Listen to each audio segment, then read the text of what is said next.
Coming up next, a UFC bantamweight tilt.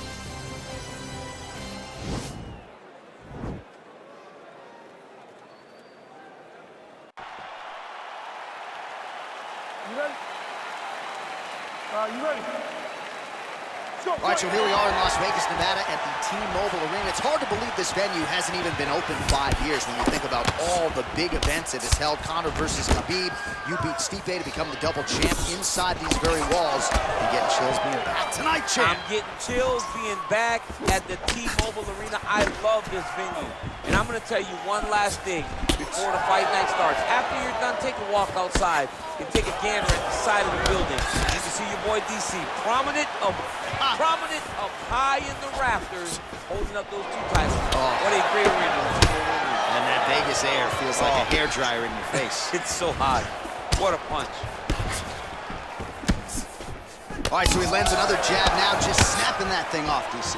I believe that the jab was lost in mixed martial arts initially, but now it has been found, and it's been found by this young man in this octagon tonight. Oh! He's in trouble. He's hurt bad.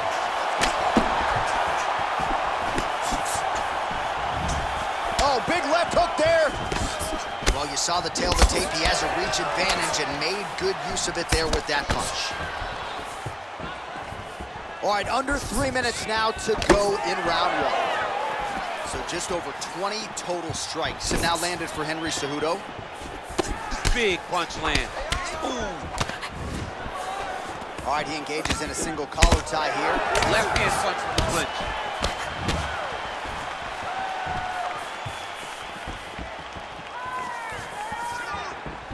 Oh, the kickboxing chops on full display with that offering. Nicely done. Beautiful kick landed by this man. Nice 1-2 there. Back to the jab now, no good. So he's really starting to put together some significant body shots here. These are going to take their toll as this fight goes on. The biggest shot that he's landed all night. A massive uppercut lands. Oh, he might be out. Yeah, looks a little wobbly on his feet. He needs to start looking to finish now because he's got his opponent hurt very bad. All right, he's got the feet on the hips now, DC, in a pretty good position to get out, I would think, if he so chooses. Absolutely. This is the ideal position for escaping.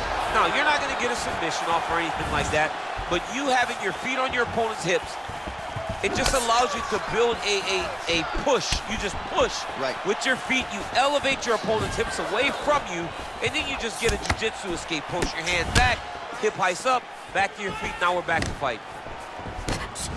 Ooh, that uppercut landed for him. That was a jab. 20 seconds to go.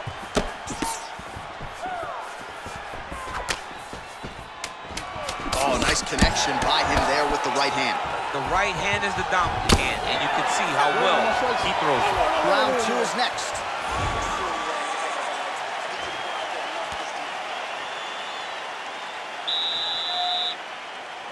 Okay, ready? Round 2. You ready?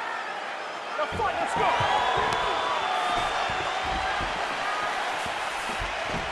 Ooh, blocks the shot. Not there. Oh, continuing to work the body to great effect.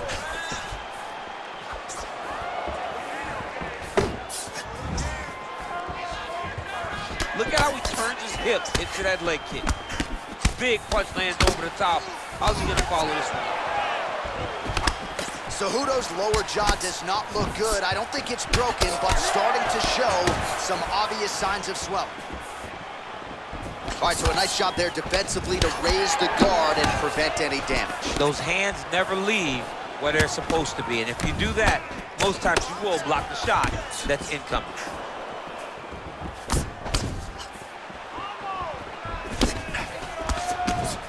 Big, powerful punch lands. Now he gets back to range.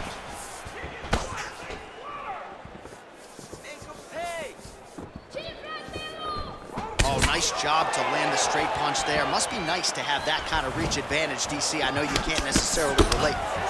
Combination lands for him. It was hard to see a miss in that sequence. He's put it all together. I mean, everything is just flowing. He's like in a zone. It's like the basketball hoop is up twice the size. This guy today, the looking at focusment in his opponent. Just out of range with that right hand.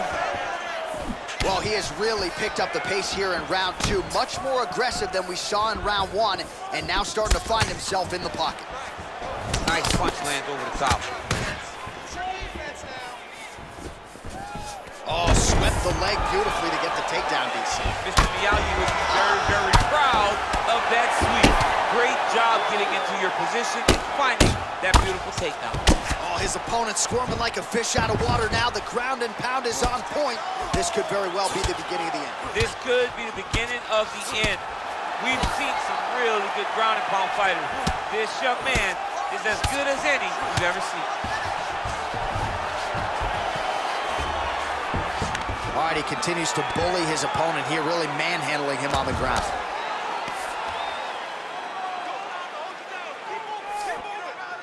Under a minute now to go in the round.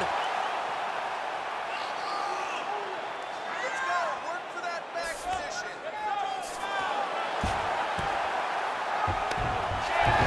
Oh, how about the speed on that reversal there? I mean, I know you can get out of some bad spots, but not with that type of speed. You cannot allow him to get leverage on the bottom. What a sweep. 20 seconds left to go in round 2.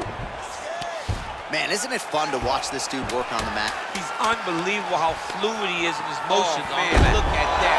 Picture perfect.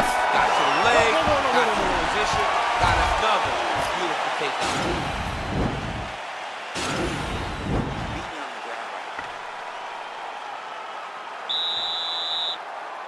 Ready?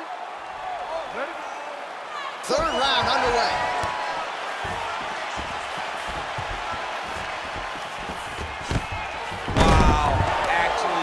The takedown. Cejudo's lower jaw is extremely swollen now. Oh, nice job using his strength there to posture up. We'll see what he can do now. He's going to start looking to land big shots from the top. All right, working inside the closed guard now. Well, these are some excellent ground and pound strikes here, DC. There's an efficiency with which he operates in these situations. He knows exactly when to throw, exactly when to hold, and it's allowing him to really control the grappling aspect of the fight. There's a song there, right? Know when to hold him, know when to fold him. Yep, absolutely.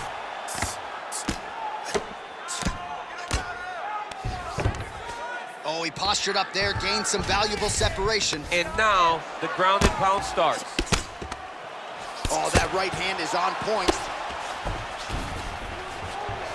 Oh, wow, that happened quickly as the fighter reverses position there on the ground. Unbelievable position change. Wow, what a transition. Well, he continues to manhandle him here on the ground. Close guard. Oh, big combination of ground and pound strikes here, DC. This could be the beginning of the end. I mean, you got to be very careful when you take these big ground and pound strikes.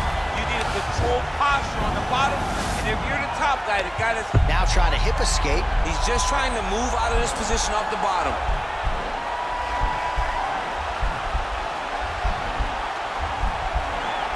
The Kimura is not the arm. It's the shoulder pressure that usually makes you tap. But now DC trying to isolate an arm. Yep, he's using the Kimura. All right, so he postures up here and now figures to rain down some ground strikes. Yeah, the ground and pound will be aplenty from this position. Man, look at that damage on the right side of his body. Starting to really bruise now. All right, side control now. Outstanding ground and pound here. Somewhat of a lost art in MMA, at least in terms of making sure that every strike counts. Not an issue for him. He's making every single one of them count. He is not pity-patting. He's not touching. Every punch that lands, he wants you to feel it. Looks like a potential submission attempt here. Now he falls back into the finishing position.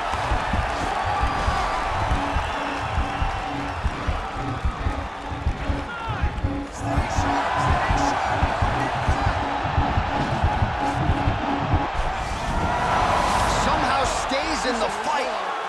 All right, right into side control here, DC. Biggest difference between half guard and side control. Well, side control to me feels like a little bit less control because now my legs aren't really doing anything anymore. Now I'm controlling you with my upper body. So I've got to be very, very aware it's still advantageous, but it just seems a little more free-flowing than having something like a half guard. All right, that's the end of the round as we show you something. Beautiful pace. Let's keep it up. Kick. Are you ready? Are you ready? What?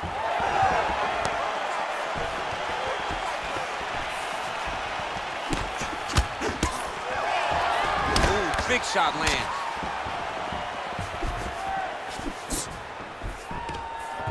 All right, so a near-perfect entry there, and finally he gets his first takedown of the fight, and they say at the first you don't succeed. Try again, was able to get him down. Persistence pays, and that's what we saw with this young man. Over and over, he shot for takedowns, he tried to mix it up, and he got defended. But eventually, he got it done. Now, what does he do with this top control? Well, the ground and pound has been on point tonight. Good work here by Cejudo. He continues to evolve as a striker. A lot of top pressure being applied here as he works out of side control. All right, he's trying to control posture here. Now trying to hip escape. He's just trying to move out of this position off the bottom. Ooh-wee! Ooh-wee, what a right hand by this young man. But again lands with the right. Bottom fighter better move. Yeah, he's got to move, John. He's got to shrimp and try to either get up or pull his opponent back into him so he doesn't have the posture to land that big damage.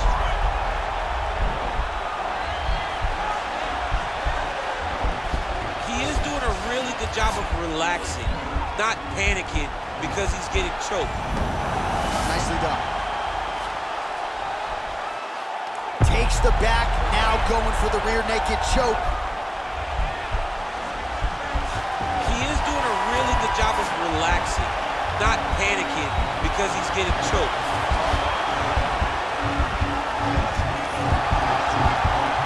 Yeah, notice he just took the body triangle, readjusted the lock, and now it looks like he's got it. Brilliant submission defense there. All right, side control now, DC. When you get side control in a fight, what are you looking at? When I get to the side control in the fight, and I believe this young man should do the same thing, it's secure first. Grab everything in tight. Make sure your elbows are in. Make sure you've got something locked in so your opponent doesn't just squirm away. Punch short punches, but try to make the opponent make a choice. Either he turns back into you, you take your front headlock, or he turns in the opposite direction, you throw your hook in, and you start looking to get a choke off. They continue to exchange. Oh, beautiful jab by him there, really taking advantage of what is an obvious headshot right up the gut, DC. He's in a world of trouble now. They say that Unbelievable! he's done, he's done! Again, the winner here was so aggressive with his onslaught that ultimately appeared as though the outcome was an eventuality. So if you're the referee, you got to protect the fighter. I thought he did a good job of doing just that. Now we go inside the octagon. Bruce Buffer with